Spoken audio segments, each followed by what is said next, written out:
तो हेलो बच्चों, स्वागत है आपका आपके अपने YouTube channel maths by Abhishek sir में। तो बच्चों, आज की इस वीडियो में हम जानेंगे एनसीईआरटी गणित के अध्याय 3 को, जिनका नाम है दो चर वाले रैखिक समीकरण युग्म।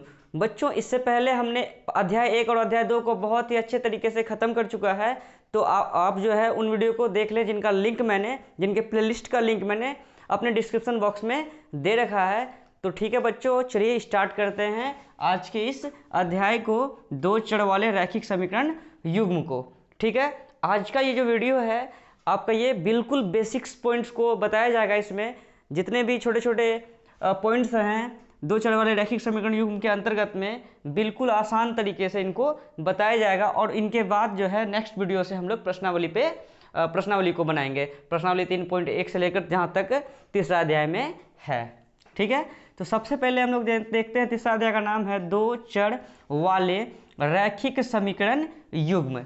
ठीक है, चैप्टर का नाम है दो चर वाला रैखिक समीकरण युग्म। तो पहले जानते हैं कि दो चर वाला रैखिक समीकरण युग्म क्या होगा। तो सबसे पहले बोला है दो चर। तो बच्चों, चर किसको कहते हैं? तो चर वे उस राशि को कहते हैं जिनका मान क्या हो, बदलता हो। और अचर उस राशि को कहते हैं जिनका मान नहीं बदलता हो। दूसरे अध्याय में बहुत ही अच्छे तरीके से हमने चर के बारे में सीखा है। तो चर राशि वे राशि कहलाते हैं जिनका मान क्या होता हो, बदलता हो। और ज़्यादा से ज़्यादा यूज चर में जो है एक्स वाई जेड का होता है। ये बात तो आप लोगों को पता ही होगा। चर उस राशि को कहते हैं जिनका मान क्या होता हो, बदलता हो, बार बार बदलता हो। और अचर जिनका मान नहीं बदलता हो। यानी अचर किसको कहेंगे? 1 2 3 4 5 6 7 8 9 10 ये जितने भी ये सबका सब क्या है, तो अचर हैं। अभी पढ़ रहे हैं चर राशि के बारे में, जैसे एक्स वाई जेड, ये चर है। ज़्यादा से ज़्यादा यूज होता है हम लोगों का इसका, चर के रूप में एक्स वाई जेड का। तो यहाँ चैप्टर का नाम है दो चर वाले रैखिक। तो रैखिक का मतलब समझिए किसे कहते हैं? रैखिक का मतलब हुआ जिनके चर की घात कितना हो, एक हो। मतलब जिनके चर की घात अगर हम लोगों का एक होगा तो उसका मतलब है कि वह कौन सा है, वो रैखिक है। यानी एग्जांपल लेते हैं हम लोग, जैसे कि x ले लिए, इसके ऊपर में कुछ न क्या है, तो एक है। तो घात कितना है? तो घात एक है। जिनका घात एक, वो एक घाती भी कहलाता है। एक घाती ना बोले तो उसके लिए हम लोग रैखिक भी बोल सकते हैं। ठीक है, जैसे कि ये एग्जाम्पल 1 हो गया। एग्जाम्पल 2 में ले सकते हैं हम लोग, जैसे 2x है, यहाँ भी कुछ न क्या है, चर की घात क्या है, तो एक है। जैसे तीसरा हम ले लिए 2y + 3 है। क्या ये रैखिक है? रैखिक, ये तो ऐसे रैखिक बहुपद है, लेकिन फिलहाल हम रैखिक के बारे में जानना चाह रहे हैं। तो देख लीजिए चर की घात, यहाँ y क्या है, चर है। यहाँ x क्या है, चर है। यहाँ भी x क्या है, चर है। चर की घात एक है। यहाँ भी चर की घात एक है। यहाँ भी y चर है, तो चर की घात एक है। तो जिनकी घात एक, वो क्या होगा, तो रैखिक होगा। और समीकरण का मतलब हुआ कि बहुपद में हम लोग, जैसे कि 2y + 3 एक बहुपद है, ये एक घाती बहुपद है या रैखिक बहुपद इसको कहते हैं। केवल इसमें बराबर देके अगर हम लोग 0 लिख देते हैं तो ये बन जाता है रैखिक समीकरण। ठीक है, ये बन गया रैखिक समीकरण, क्योंकि इसका घात कितना है, एक है। ये अगर बराबर 0 ना लगाए तो ये कहलाएगा रैखिक बहुपद। अगर बराबर 0 लगा दिए तो ये बन गया रैखिक समीकरण। तो समीकरण उनको कहेंगे, बहुपद में बराबर देके 0 दे दिए तो वो समीकरण हो गया हम लोगों का। तो दो चर वाले रैखिक समीकरण। युग्म का मतलब हुआ जोड़ा। जैसे हम लोग जूता खरीदते हैं, जूता खरीदने जाते हैं, तो वो जो हमें जूते देते हैं दुकानदार, तो उनमें जो है, जैसे कि हम अपने लिए जैसे जूता लिए, तो उसमें वो हमेशा हमको 2 जूता देगा। ठीक है, मतलब एक जोड़ा में जो है 2 जोड़ा, मतलब जूते होते हैं। उसी टाइप से युग्म का मतलब हुआ जोड़ा। ठीक है, मतलब डबल। तो हम लोग जो पढ़ेंगे दो चर वाला रैखिक समीकरण युग्म को, मतलब डबल समीकरण के बारे में पढ़ेंगे। जैसे एग्जांपल हम लोग लेते हैं, जैसे कि दो चर, जैसे x + y। कितने चर हैं? एक चर x है, दूसरा चर y है। तो दो चर वाले रैखिक, अच्छा ये दो चर नहीं है, हाँ है दो चर वाले रैखिक। रैखिक का मतलब इसका भी घात एक है, इसका भी घात एक है।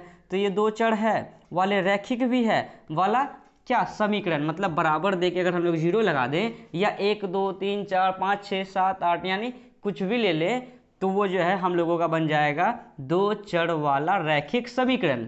ठीक है, ये समीकरण दो चर वाला रैखिक समीकरण बन गया। लेकिन हमें बोला गया है युग्म। युग्म का मतलब होता है जोड़ा। यानी एक तो ये हो गया, दूसरा और एक ले लेते हैं, जैसे कि 2x प्लस 3y बराबर 5। जैसे ये x है, ये क्या है, y है, तो ये x और y क्या को चढ़ है, एक एक दो चढ़ वाला रैखिक, रैखिक का मतलब घात 20 का कितना है, 1 है वाला समीकरण, मतलब बराबर देके कोई संख्या लिख दी है हम लोग, तो ये समीकरण 1 हो गया और ये समीकरण 2 हो गया। तो युग्म का मतलब होता है जोड़ा, हमेशा दो समीकरण के बारे में हम लोग पढ़ेंगे, समझ में आया। तो देखिए दो चढ़ वाले, देखिए यहाँ भी एक चढ़ है, यहाँ भी एक चढ़ है, दो को चढ़ है वाले। रैखिक, रैखिक का मतलब होता है घात कितना होना चाहिए, 1 होना चाहिए, इसमें भी घात 1 है। समीकरण, समीकरण का मतलब बराबर दे के 0 दे दिए या कोई संख्या दे दिए, ठीक है। चलिए, और समीकरण हो गया। युग्म का मतलब होता है जोड़ा, ये एक समीकरण हुआ, ये सेकंड समीकरण भी वही है, दो गो चढ़ है वाला। रैखिक का मतलब क्या, घात कितना है, 1 है वाला समीकरण बन गया। तो दो चढ़ वाला रैखिक समीकरण ये युग्म बन गया। और तीसरा चैप्टर में जो है हमेशा हम लोग जो है डबल समीकरण को सॉल्व करेंगे।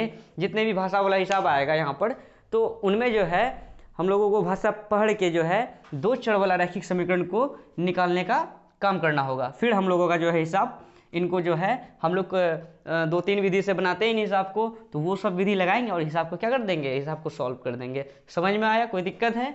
चलिए, आपको समझ में आ गया होगा कि दो चढ़ वाला रैखिक समीकरण युग्म होता क्या है, ठीक है। इसका स्क्रीनशॉट ले ले। अब जो है थोड़ा इससे आगे की बात करते हैं हम लोग।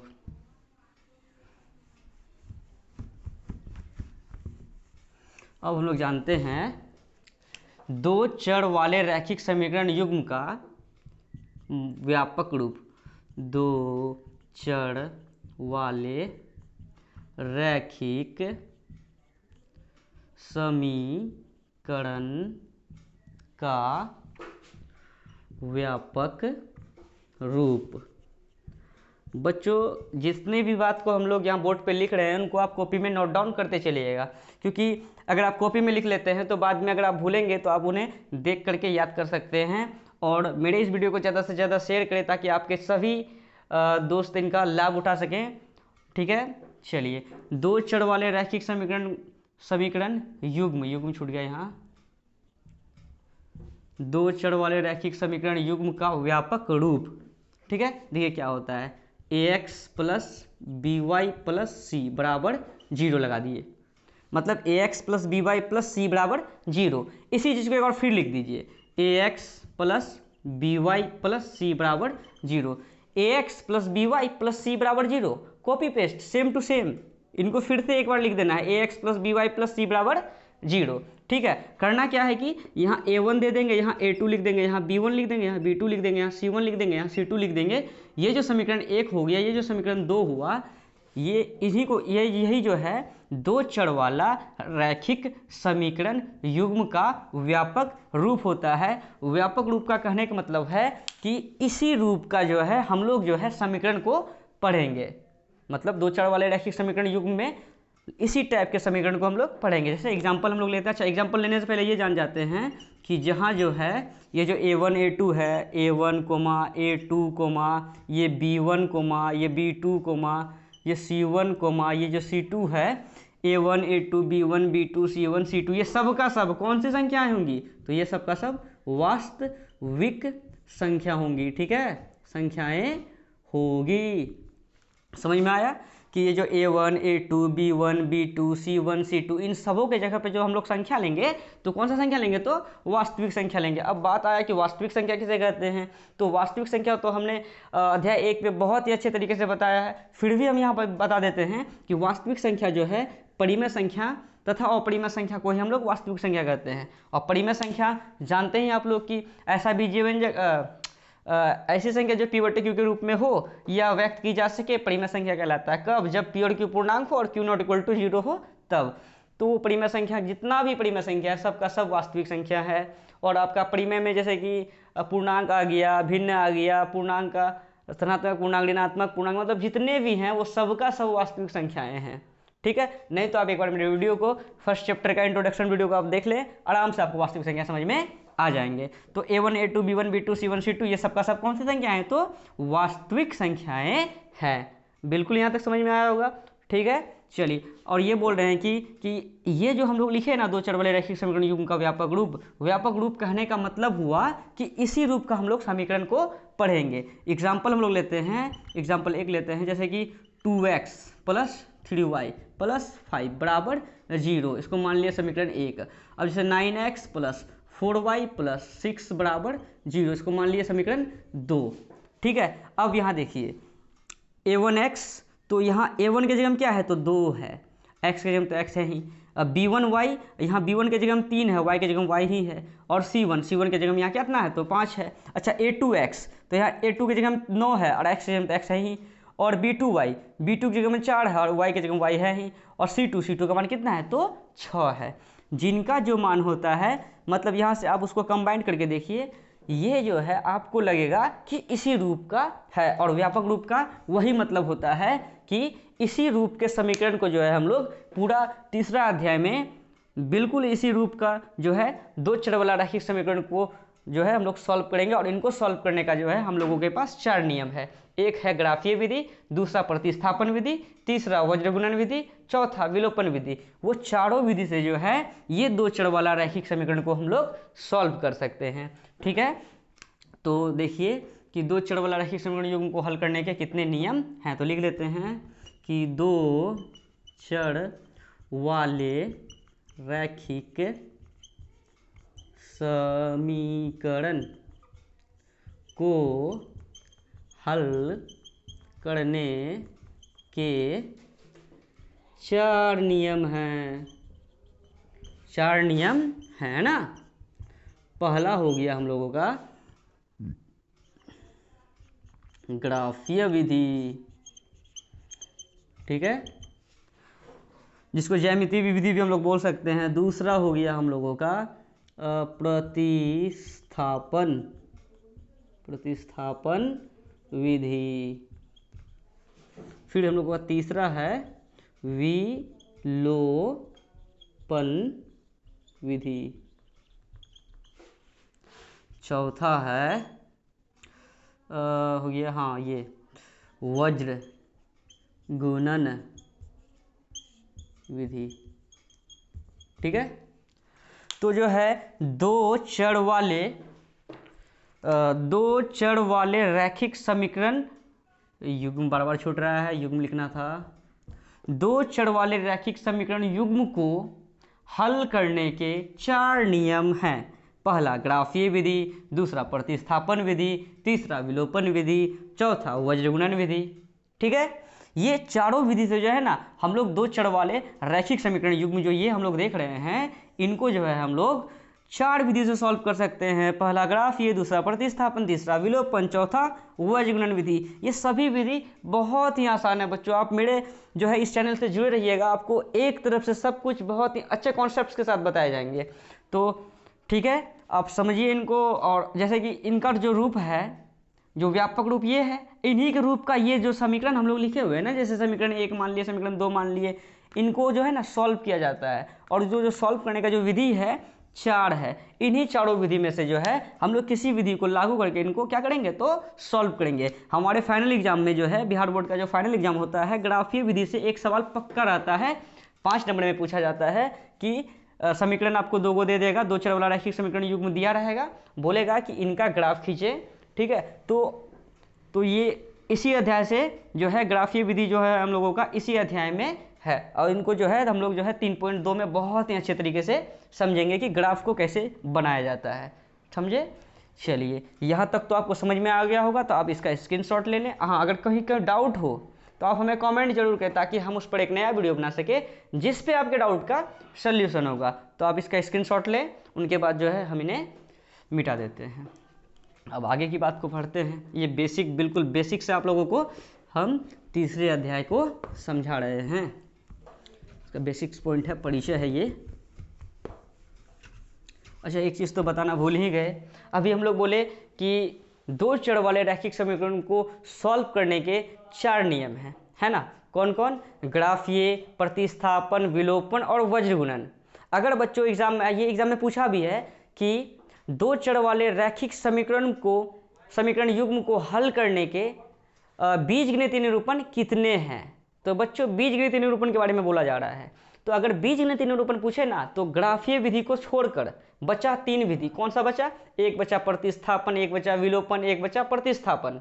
प्रतिस्थापन, विलोपन और वज्र गुणन, ये 3 विधि जो है बीजगणितीय विधि कहलाता है। अब बाकी जो है अगर ग्राफ को शामिल कर लेते हैं तो ये हो गया 2 चर वाले रैखिक समीकरण को युग्म को हल करने के 4 नियम। लेकिन अगर ग्राफीय विधि को अगर हम हटा दें, बचा 3 नियम, प्रतिस्थापन, विलोपन और वज्र गुणन, ये 3 विधि हम लोगों का ये बीजगणितीय विधि कहलाता है। तो अगर आपका एग्जाम में ये सवाल आए कि बच्चों जैसे कि आ गया कि 2 चर वाले रैखिक समीकरण युग्म को हल करने के बीजगणितीय विधि कितने हैं, तो बच्चों 3 है। मतलब यहाँ पर हम उस बात को बताने के लिए भूल गए थे, तो इसलिए आपको बोल दिए ये चीज़, आप नोट जरूर कर लीजिएगा। चलिए अब जो है एक नोट लिखा देते हैं। अभी जैसे हम लोग तीसरे अध्याय में सवाल में जैसे पढ़ेंगे पश्चात, बाद, पूर्व, अनुकूल, प्रतिकूल, इन सबों के बारे में पढ़ेंगे। तो इनके लिए कौन सा चिन्ह का उपयोग किया जाता है उनमें भी लिख लेते हैं हम लोग। जैसे कि अगर प्रश्न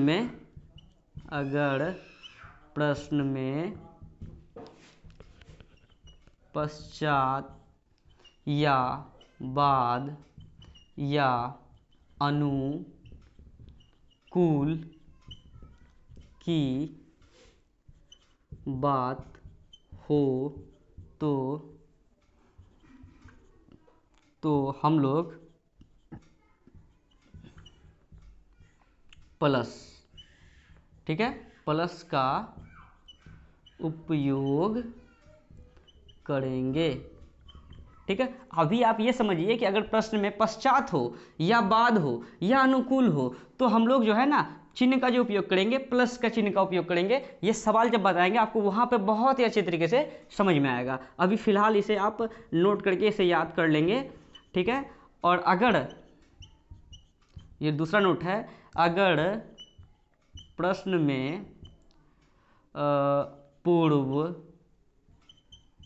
या पहले या प्रतिकूल की बात हो तो हम लोग जो है माइनस के चिन्ह का उपयोग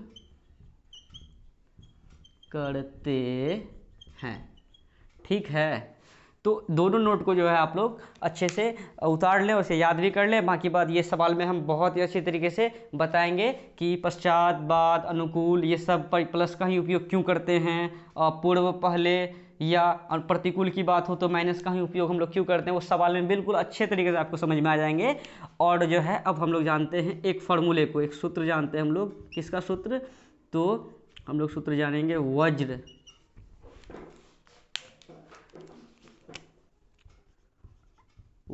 गुणन विधि का सूत्र। ठीक है, तो वज्र गुणन विधि का जो सूत्र होता है बच्चों, इसका सूत्र होता है x बट्टे b c minus b c बराबर y बट्टे सी ए माइनस सी ए बराबर 1 बट्टे a b minus a b. ठीक है, ये छोटा सा एक ट्रिक है वज्र गुणन विधि के सूत्र को लिखने का। तो x बट्टे b c minus b c लिख दीजिए, y बट्टे बराबर लिख दीजिए बीच में, फिर y बट्टे सी ए माइनस सी ए लिख दीजिए, फिर बराबर लिख दीजिए 1 बट्टे a b minus a b लिख दीजिए, फिर लिख दीजिए क्या 12 21, अब 12 21, अब 12 21। ये जो हम लोगों का जो फार्मूला हुआ ना बच्चों, ये किनका फार्मूला हुआ? तो ये वज्र गुणन विधि का सूत्र हुआ। ठीक है, तो इन्हें आपको याद नहीं करना पड़ेगा। अगर आप समझ गए कि इसको अगर फिर से मिटा के लिखते हैं ज़्यादा समझ में आएगा आपको। जैसे कि लिख दिए x बट्टे b c minus b c बराबर y बट्टे सी ए माइनस सी ए बराबर 1 बट्टे a b minus a b. इतना लिखने के बाद हम लोगों को लिखना है 12 21 12 21 12 21। ये जो सूत्र हो गया बच्चों, ये हो गया हम लोगों का वज्र गुणन विधि के सूत्र। ठीक है, बिल्कुल आसान तरीके से आपको समझ में आ गया होगा। तो यहाँ तक का जो है आप लोग स्क्रीनशॉट ले लें। अब इससे आगे का जो बेसिक्स पॉइंट है उनको हम लोग जानते हैं। ठीक है, चलिए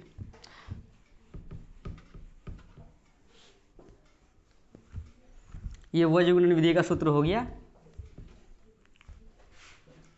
और जैसे विलोपन है, ग्राफीय है, प्रतिस्थापन है, इनका तो कोई सूत्र ही नहीं है, तो एक विधि है, उनको अब सिखा देंगे, आप बना लेंगे आराम से। चलिए अब हम लोग जानते हैं अनुपातों की तुलना। अनुपातों की तुलना, एक तरफ 3 कॉलम बनाएंगे हम लोग, एक तरफ लिख लेंगे ग्राफीय निरूपण, एक तरफ लिख लेंगे बीजगणितीय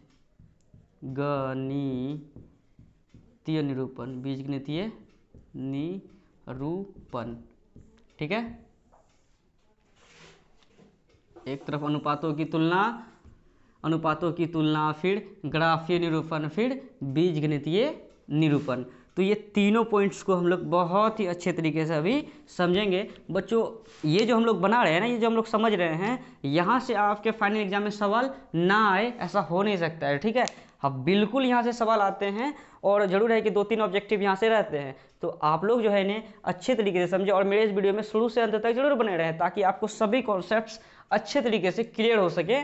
चलिए बच्चों, अनुपातों की तुलना का बात करते हैं हम लोग। अनुपातों की तुलना का मतलब हुआ, यदि अगर पहला हम लोग पॉइंट पढ़ते हैं, यदि A1/A2 अब बराबर नहीं हुआ किसका, B1/B2 का, A1/A2 not equal to B1/B2, अगर कंडीशन ऐसा हो तो ग्राफीय निरूपण कैसा होगा, तो ग्राफीय निरूपण होगा प्रतिच्छेदी।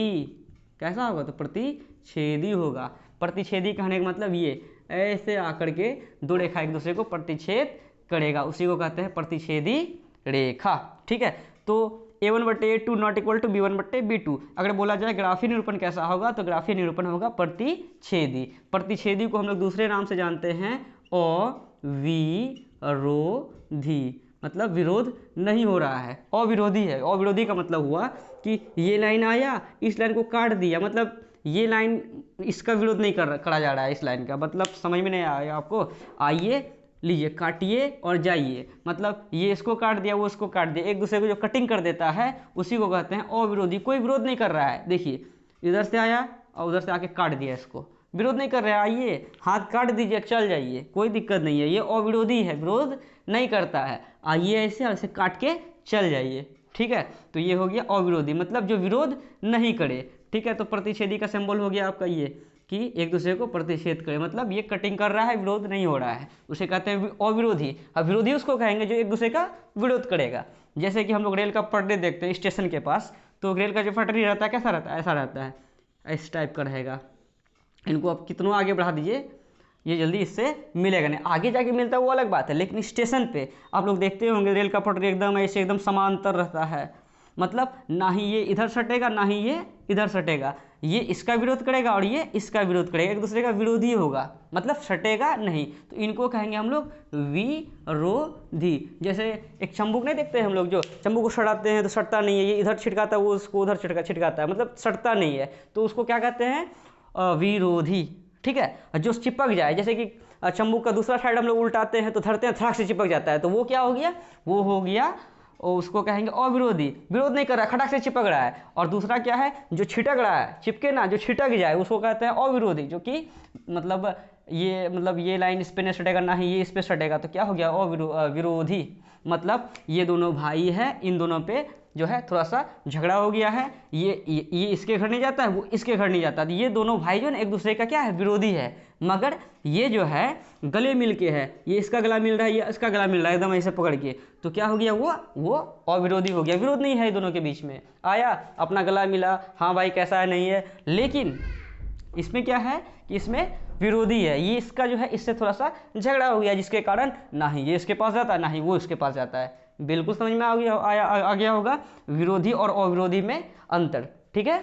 चलिए ये इसलिए अच्छा से समझा रहे हैं, मतलब इतने मतलब इसमें समय दे रहे हैं हम लोग, क्योंकि हमारा जो फाइनल एग्जाम में इस टाइप का सवाल आया था कि हम मतलब A1/A2 not equal to B1/B2 2019 में हम एग्जाम दिए थे, तो इस टाइप का आया था। हमें तो ये पता था कि प्रतिच्छेदी होगा इसका ग्राफीय निरूपण, लेकिन हमें ये नहीं पता था विरोधी होगा या अविरोधी होगा, तो मतलब मेरे इस गलती के कारण यहाँ से हम नंबर नहीं उठा पाए, ठीक है। तो आप लोग का ये गलती ना हो इसलिए जो है हम कोई कसर नहीं छोड़ेंगे, ठीक है ना। चलिए a1/a2 not equal to b1/b2, तो इसका जो है ग्राफीय निरूपण कैसा हो गया? तो ग्राफीय निरूपण प्रतिच्छेदी हो गया। प्रतिच्छेदी को हम लोग दूसरे भाषा में अविरोधी भी बोल सकते हैं। अगर इसका बीजगणितीय निरूपण का बात करें तो इसका होगा अद्वितीय हल। अद्वितीय हल, अद्वितीय हल बोलिए, या केवल और केवल केवल एक हल। मतलब अगर कंडीशन ऐसा हो a1/a2 not equal to b1/b2, तो अगर इसका बीजगणितीय निरूपण पूछा जाए तो इनको बोल सकते हैं हम लोग अद्वितीय हल या केवल एक हल।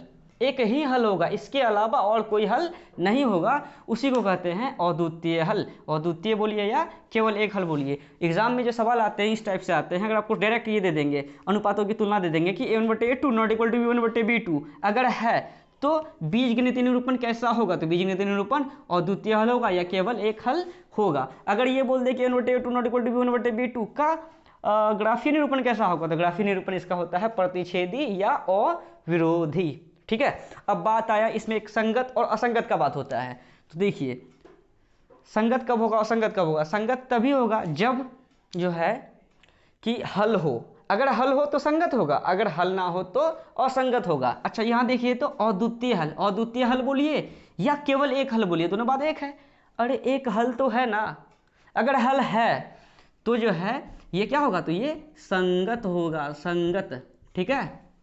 अगर हल होगा तो वो संगत होगा, अगर हल नहीं होगा तो असंगत होगा। केवल एक हल का मतलब है हल हो रहा है, इसलिए जो है ये संगत होगा। क्या ये पॉइंट आपको समझ में आया? कोई दिक्कत है?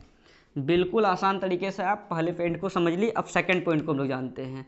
यदि कंडीशन ऐसा हो a1/a2 बराबर b1/b2 बराबर c1/c2, मतलब a1/a2 का मान b1/b2 का मान c1/c2 का मान मतलब एक दूसरे के साथ बराबर हो, यानी a1/a2 बराबर b1/b2 बराबर c1/c2। अनुपातों की तुलना जो है इस तरह का अगर हो तो अगर ग्राफीय निरूपण की बात करें तो इसका जो ग्राफीय निरूपण होगा समांतर होगा। समांतर नहीं, ग्राफीय निरूपण इसका कैसा होगा? तो समपाती होगा। समपाती, समपाती बोलिए या आश्रित बोलिए, आश्रित, ठीक है।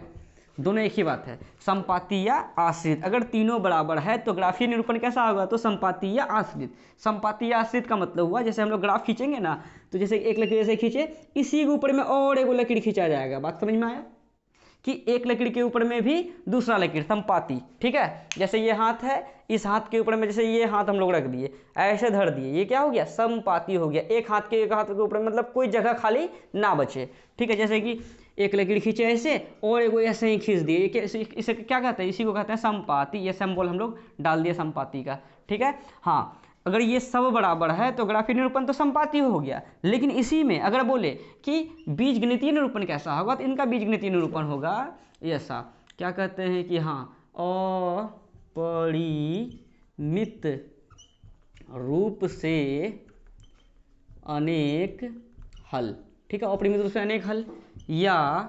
अनगिनत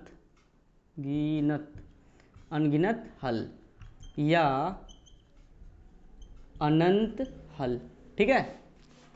मतलब अगर कंडीशन ऐसा हो तो ग्राफीय निरूपण होगा समपाती या आश्रित, और अगर इसका बीजगणितीय निरूपण पूछे तो अपरिमित रूप से अनेक हल या अनगिनत हल या अनंत हल। अच्छा, अनगिनत हल, अपरिमित रूप से अनेक हल, हल तो हो रहा है ना। अगर हल होगा तो क्या होगा? तो संगत होगा। क्या होगा? तो संगत होगा। जैसे कि केवल एक हल था, हल हुआ ना एक हल, इसलिए ये संगत हुआ। वैसे ही अपरिमित रूप से अनेक हल, हल तो है ना, इसलिए ये क्या हुआ? संगत हुआ। ऑब्जेक्टिव में पूछता है कि अनुपातों की तुलना कर ज्ञात कीजिए, ऑब्जेक्टिव सब्जेक्टिव में, कि निम्नलिखित रैखिक समीकरण युग्म संगत हैं या असंगत है। तो अगर इस बात को समझ जाएंगे तो संगत असंगत तो आप आसानी से बता देंगे कौन संगत है कौन असंगत है। ये समझ में आ गया होगा आप लोगों को। समपाती का सिंबल हम लोग ऐसे बनाते हैं थोड़ा सा, कि एक खींचे, इसी ऊपर में एक खींच दिए, ये हो गया। अब हम लोग तीसरा पॉइंट जानेंगे। यहाँ तक क्लियर हो गया? यहाँ से आपका ऑब्जेक्टिव फिक्स रहेगा बच्चों फाइनल एग्जाम में। अब देखिए a1/a2 बराबर b1/b2 not equal to c1/c2। अगर अनुपातों की तुलना इस कंडीशन में रहे तो ग्राफीय निरूपण कैसा होगा? तो ग्राफीय निरूपण होगा इसका समांतर। कैसा होगा? समांतर होगा। समांतर बोलिए या बोल दीजिए आप क्या, विरोधी। एक दूसरे का क्या करेगा, तो विरोध करेगा। ठीक है, जैसे कि सिंबल इसका दे सकते हैं इस टाइप का, विरोधी। ये लाइन इस लाइन पर नहीं, मतलब नहीं ये लाइन इधर सटेगा, नहीं ये लाइन इधर सटेगा, ये इसका विरोध करेगा, वो इसका विरोध करेगा, तो विरोधी हो गया। विरोधी मतलब समांतर।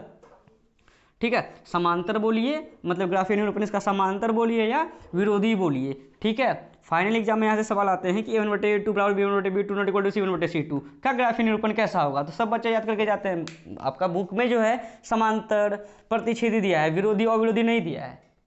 संगत और संगत के बारे में जो है वहाँ कॉलम में नहीं बताया गया है, तो हम जो है मतलब कुछ इसमें ऐड कर दिए जिसके कारण ये जो बना है बिल्कुल ही खतरनाक, क्या कहते हैं इसको, बहुत ही अच्छा तरीका से आपको समझ में आ जाएंगे।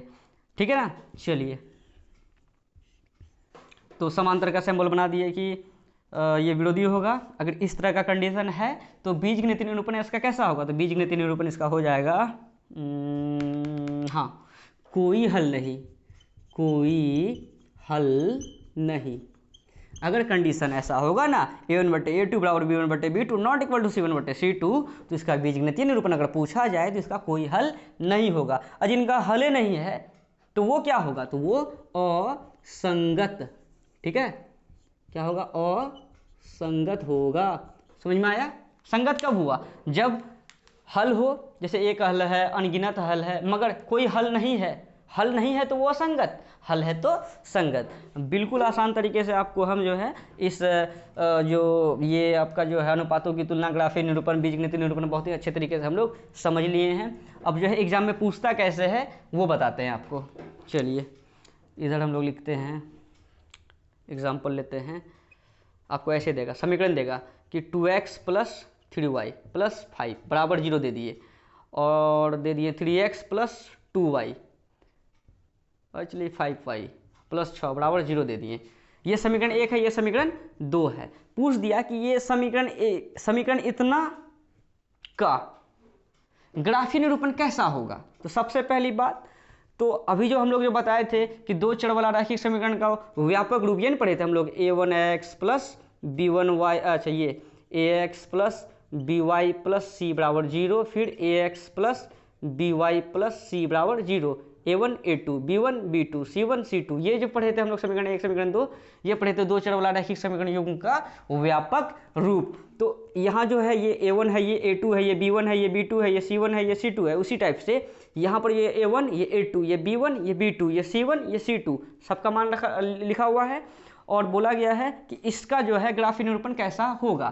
तो देखिए a1 का मान कितना है, देख लेते हैं। a1 का मान है 2, ठीक है। फिर a2 का मान कितना है, a2 का मान है 3, b1 का मान है 3, b2 का मान भी है 5, c1 का मान है भी 5 है, c2 का मान कितना है, तो 6 है। ठीक है, तो अब हम लोग अनुपातों की तुलना करते हैं। जैसे कि a1/a2 लेते हैं। a1 का मान कितना है, तो a1 का मान 2 है, बट्टे a2 का मान कितना है, तो a2 का मान 3 है। ठीक है, फिर b1/b2 लेते हैं। b1 का मान कितना है, तो 3 है, बट्टे b2 का मान कितना है, तो 5 है। देखिए a1/a2 का मान आया 2/3, अब b1/b2 का मान आया 3/5। क्या a1/a2 का जो मान 2/3 है और b1/b2 का मान 3/5 है, 2/3 और 3/5 क्या आपस में बराबर है, क्या ये दोनों सेम है? अगर सेम नहीं है तो इसका मतलब क्या होगा, चूंकि a1/a2 not equal to b1/b2, condition ऐसा है। अगर ऐसा कंडीशन है तो ग्राफीय निरूपण कैसा होगा, तो a1/a2 not equal to b1/b2, अगर ऐसा कंडीशन है तो ग्राफीय निरूपण इसका होता है प्रतिच्छेदी या अविरोधी।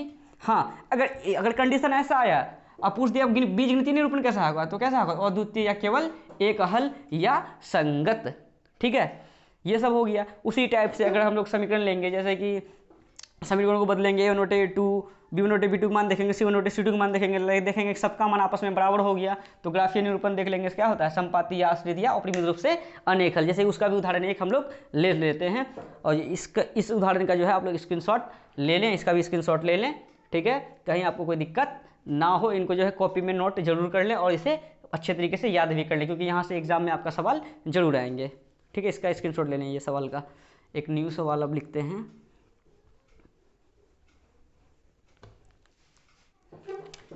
लिख दिए 2x + 3y + 6 बराबर 0, फिर 4x + 9y प्लस